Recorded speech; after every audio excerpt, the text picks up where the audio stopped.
നിങ്ങളുടെ favourite shows ഇനി ഒരിക്കലും മിസ്സാവില്ല. ഇപ്പോൾ C5 കാണും നിങ്ങളുടെ ഫേവറേറ്റ് ഷോ തികച്ചും സൗജന്യമായി. ദേ, എന്റെ സ്വഭാവം മാറ്റരുത്. മര്യാദയ്ക്ക് എന്റെ ഫോണിൽ നിന്ന് ഡിലീറ്റ് ചെയ്ത് എന്റെ അമ്മയുടെ ഫോട്ടോസ് കൊണ്ടുതാ. ഞാനത് തരില്ല.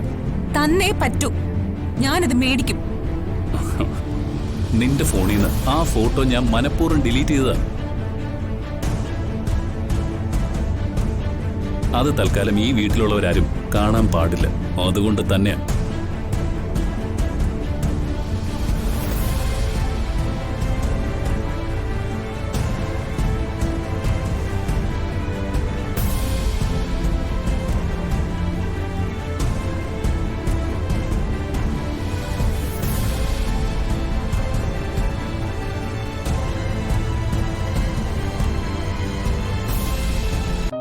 നിങ്ങളെന്തിനാ അയാളുടെ പിന്നാലെ ഇങ്ങോട്ട് വന്നത്? ഓ, ഇപ്പൊ മനസ്സിലായി.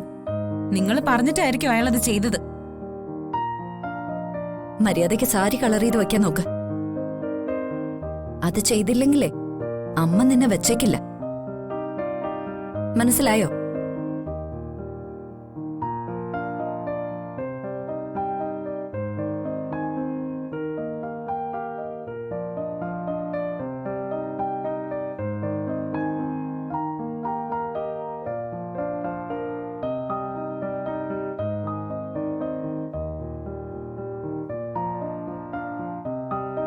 മോനെ,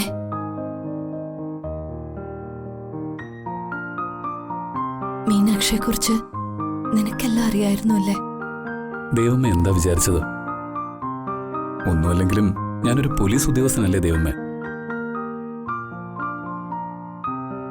എന്നെപ്പോലൊരാൾക്ക് ഇതൊക്കെ മനസ്സിലാക്കാനാണോ പ്രയാസം? നിന്നെക്കുറിച്ച് എനിക്ക് നന്നായിട്ട് അറിയാം. പക്ഷെ ഇത്രമാത്രം ഞാൻ പ്രതീക്ഷിച്ചില്ല മോനെ.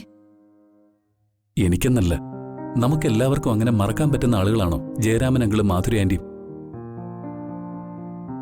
ഞങ്ങളെക്കാൾ ഉപരി ദേവമ്മയ്ക്ക്. മാധുരി ആന്റി മരിച്ചതും ജയരാമൻ അങ്കിള് ജയിലിൽ പോയതും ഞാൻ അന്നേ അറിഞ്ഞതാ. പക്ഷേ ദേവമ്മ മീനാക്ഷിയെ ചെമ്പകമംഗലത്തേക്ക് കൂട്ടിക്കൊണ്ടുവരുമെന്ന് മാത്രം ഞാൻ കരുതിയില്ല. മീനാക്ഷി ആരാണെന്നുള്ള സത്യം ഇവിടെ നമ്മൾ രണ്ടുപേരും അല്ലാതെ മറ്റ് ആരും അറിയരുത്. അതെ, എന്റെ മോന്റെ നാവിന്ന് ഒരബദ്ധമായി പോലും അത് പുറത്തു വരരുത്. ഇല്ല ദേവമേ, എനിക്കറിയാം. അതറിഞ്ഞാൽ ഇവിടെ ഉണ്ടാകാൻ പോകുന്ന വലിയ ഭൂകമ്പങ്ങൾ.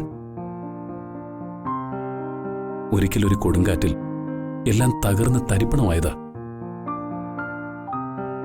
എങ്കിലും അവിടെ നിന്നെല്ലാം ഒരു ഫിനിക്സ് പക്ഷിയെപ്പോലെ ഈ കുടുംബം ഉയർത്തെഴുന്നേറ്റു. ഇനി അതുപോലൊരു തകർച്ചയുണ്ടായാൽ അത് ആർക്കും താങ്ങാൻ കഴിയില്ല. പ്രത്യേകിച്ച് മുത്തശ്ശിക്ക്. ബന്ധങ്ങളെല്ലാം ശിഥിലമായാൽ പിന്നെ കുടുംബജീവിതം എന്തിനാ? എന്റെ ദേവമ്മയുടെ കരിഞ്ഞുപോയ സ്വപ്നങ്ങളും തകർന്നുപോയ ജീവിതമൊന്നും ആർക്കും തിരിച്ചു തരാൻ പറ്റില്ല.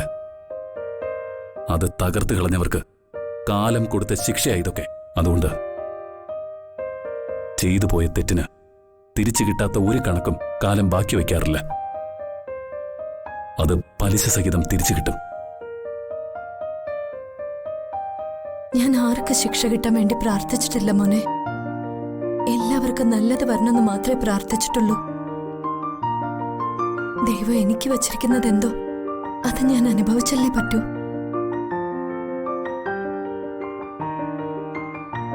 എന്റെ ദേവമ്മയുടെ സങ്കടങ്ങൾക്കൊപ്പം എന്നും ഈ മകനില്ലേ കൂടെ?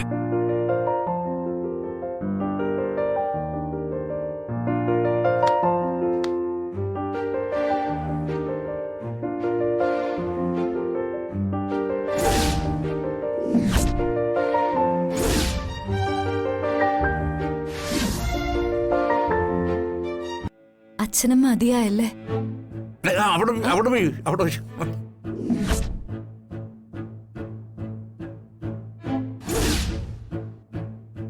കഴിച്ചിട്ടെടുത്താ മതി.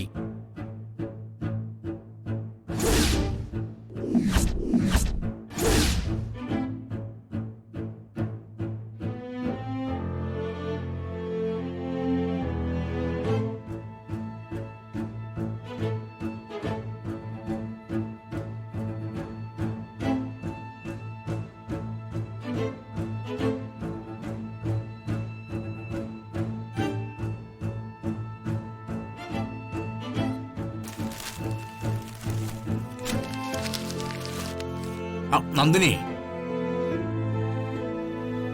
ആ പത്രക്കള്ളസിഞ്ഞു കൊണ്ടുവന്നേ. ഞാൻ അതിനകത്തൊരു വാർത്ത കണ്ടുപോലെ.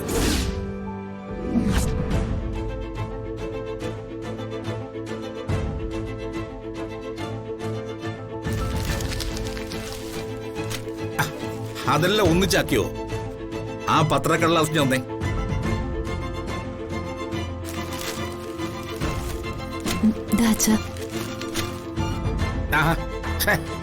ഇതിപ്പോ വായിക്കാൻ പറ്റത്തില്ലല്ലോ, കീറിയും പോയി.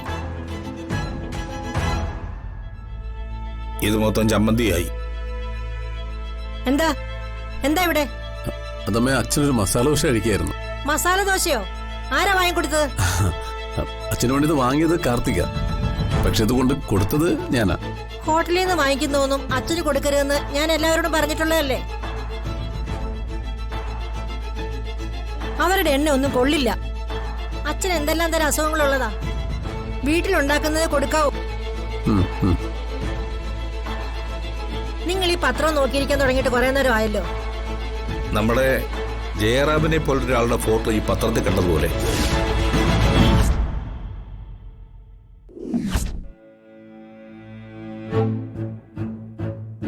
നമ്മുടെ ജയറാമിനെ പോലെയോ? അവന്റെ പേര് പോലും ഈ വീട്ടിൽ ഉച്ചരിച്ചു പോവരുത്.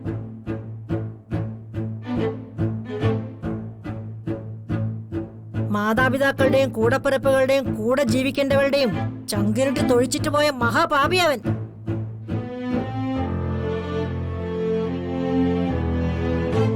അവനലയും അശ്വത്ഥമാവിനെ പോലെ അലയും.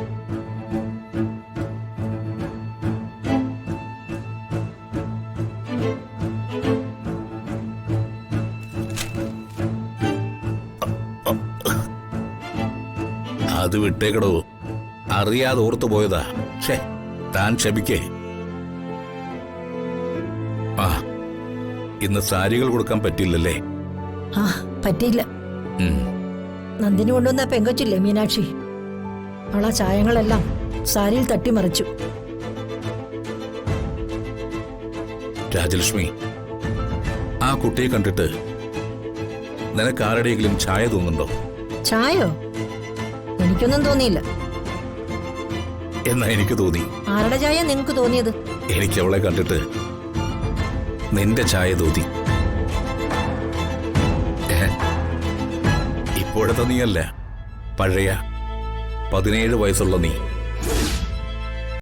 ഡൗൺലോഡ് ചെയ്യൂ C5 ആപ്പ്. കാണൂ എല്ലാ എപ്പിസോഡുകളും സൗജന്യമായി.